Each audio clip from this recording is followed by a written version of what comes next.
नमस्कार दोस्तों, मैं हूं आपका दोस्त संपत लोहार, एक और नए वीडियो के साथ नई जानकारी के साथ। मित्रों, आज धर्म और अध्यात्म में हम आपको बताना चाहेंगे महाशिवरात्रि से जुड़ी कहानी। पिछले वीडियो में हमने आपको महाशिवरात्रि क्यों मनाई जाती है, उसके पीछे की पौराणिक कथाएं क्या है, वो बताने का प्रयास किया था।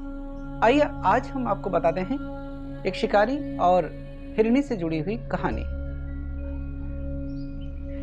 मित्रों, प्राचीन समय की बात है। एक बार एक चित्रभानु नाम का शिकारी था। वह शिकार करके अपने परिवार का पालन पोषण किया करता था। उसके मन में कोई दया नहीं थी। वो केवल शिकार करके अपने परिवार का पालन पोषण किया करता था। उस पर एक साहूकार का कर्ज चढ़ गया। वो कर्ज लिया, जिससे साहूकार का कर्ज उस पर चढ़ गया, तो साहूकार ने उसको बंदी बना दिया। संयोग से उस दिन शिवरात्रि का दिन था। दिन भर उसको बंदी बना दिया शिव मठ में, और जहां पर शिव की पूजा अर्चना हो रही थी वो और भगवान शिव का वो स्मरण करने लगा। शाम को वह साहूकार उसको बुलाता है और उस साहूकार को वचन देकर जाता है कि मैं आपका ऋण शीघ्र ही लौटा दूंगा, और इस तरह से साहूकार उसको छोड़ देता है। भगवान शिव का स्मरण करने से साहूकार उसको छोड़ देता है। वो शिकार की तलाश में जाता है जंगल में। दिन भर उससे भूखा प्यासा था, शिकार के लिए जंगल में जाता है और उसको एक तालाब दिखाई देता है। और वो शिकारी सोचता है कि इस तालाब के पास में बैठ जाता हूं, और कोई रात में हिरण या और कोई जानवर जब पानी की तलाश में आएंगे तो मैं उनका शिकार कर लूंगा और अपने परिवार के लिए पालन पोषण करूंगा। यह सोच करके वो शिकारी उस तालाब के पास में स्थित एक बेल के पेड़ पर बैठ जाता है।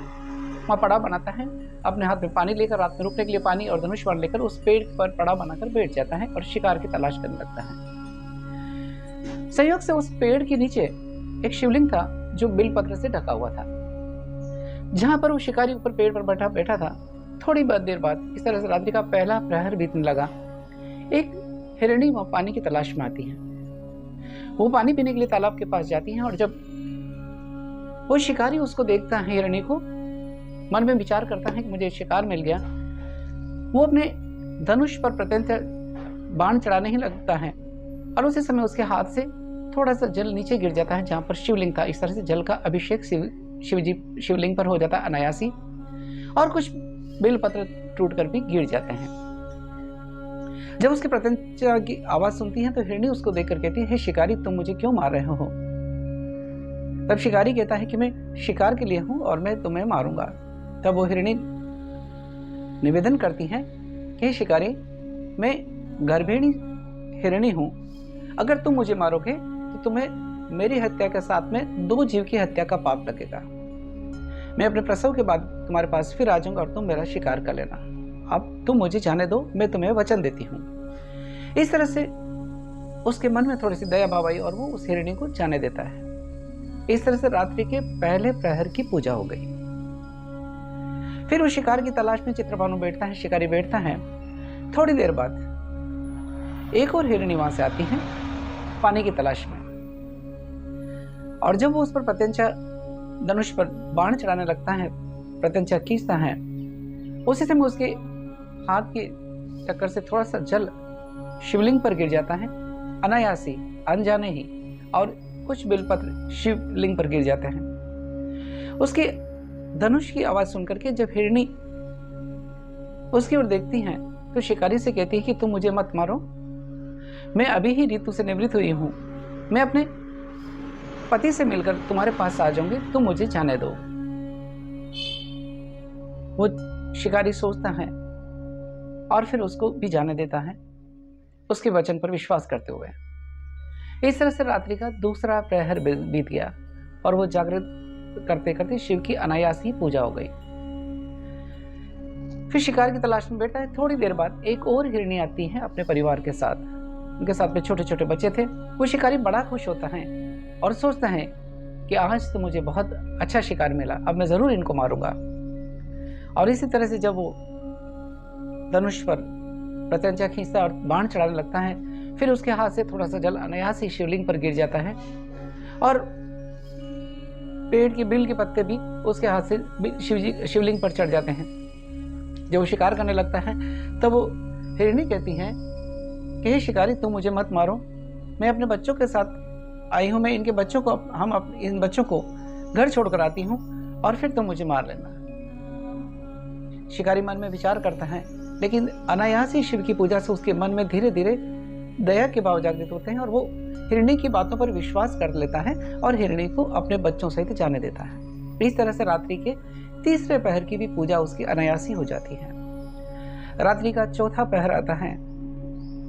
एक हष्टपुष्ट हिरण वहां आता है शिकार करने को।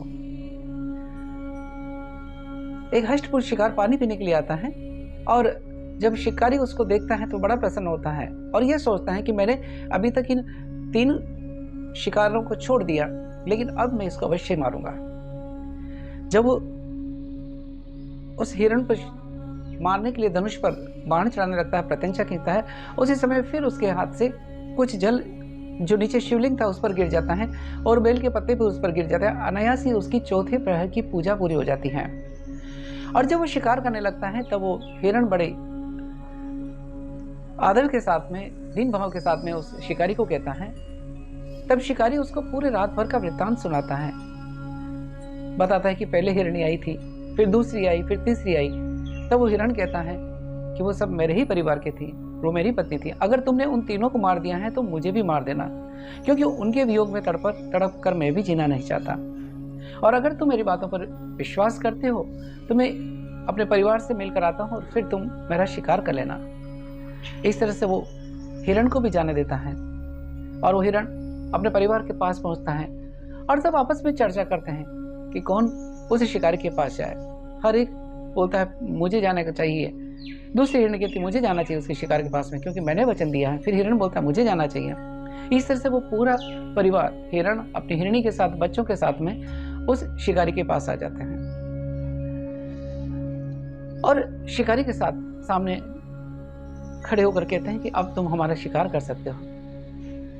तो भगवान शिव की कृपा से अनायासी उस शिकारी ने चारों प्रहर की पूजा कर ली और उसका मन के अंदर जो निर्दयता थी, उसके मन के अंदर जो दयाहीन थे, उसके मन के भीतर दया के भाव जागृत हुए, उसके मन में कोमलता जागृत हुई और उसने उन सब को छोड़ दिया और ये विचार करने लगा कि जब प्राणी इतने सत्यनिष्ठ हैं, जब प्राणी इतने सात्विक भाव रखते हैं, तो भला मैं मनुष्य क्यों इस तरह से रहूं। और वह शिव जी की कृपा से उसको अंत में शिवलोक में जगह मिली।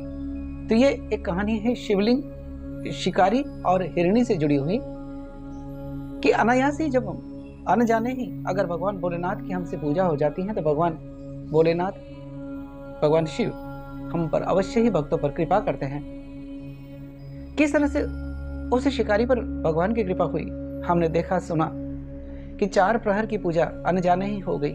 दिन भर वह बंद रहा तो अनायास ही शिव का व्रत हो गया, शिवरात्रि का, महाशिवरात्रि का व्रत हो गया और रात्रि में अनायास ही 4 प्रहर की उसकी पूजा हो गई और अंत में वो शिवलोक को गया, उसकी आत्मा को मुक्ति हुई।